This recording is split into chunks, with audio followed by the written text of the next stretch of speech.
dalam sistem demokratis, civil and political liberties, kebebasan sipil dan politik itu harus dihormati. Tapi dalam sistem otoriter itu bagaimana sebetulnya semua oposisi itu dihabisi, terutama interlocking to maintain their power in 2024. Apalagi di dalam konteks politik di Indonesia itu ada kenapa saya tadi katakan kok ringan, mestinya berat. Kenapa berat? Karena kan Habib Rizik dianggap mengganggu terus koalisi oligarki politik dengan oligarki ekonomi di Republik ini, misalnya kayak gitu kan, mengkritik. Kenapa? Karena DPR-nya sendiri sudah tidak berfungsi sebagai kontrol terhadap pemerintah. Nah, mestinya berat sampai kemudian 2024 supaya tidak mengganggu.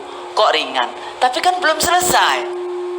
Jangan sampai kemudian ada shock lanjutan. Yang kapan? Tanggal 3 ya?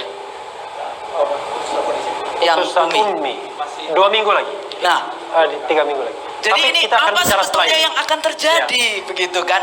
Apa ini sebetulnya cuma rakyat cuma dikasih ringan-ringan, nggak taunya nanti ada penggunaan tadi apa aturan tahun 46 yang itu nanti dianggap memberatkan.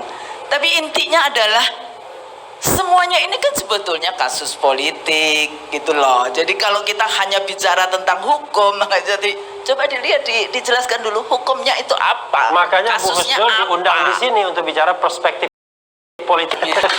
Jadi begitu, karena Habib Rizik adalah tokoh alternatif oposisi. Kalau Rocky biasanya selalu bicara pindah kekuasaan dari istana ke Petamburan, dan bagaimana caranya menghentikan langkah-langkah sebagai tokoh pemersatu oposisi.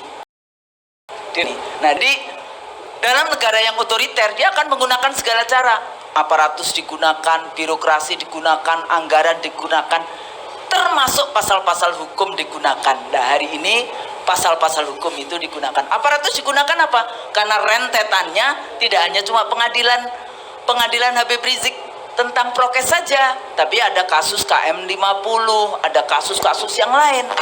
Jadi ini juga persoalan-persoalan yang memang secara politik, ini pertanyaan kita semua, terutama Bung Rocky atau yang kemarin di 98, kemana sebetulnya tujuan kita waktu itu sini? Apa kita going back again to the square one, balik lagi ke authoritarianism, atau kita melangkah, atau demokrasi kita akan itu kemana? melangkah setelah ini, setelah break.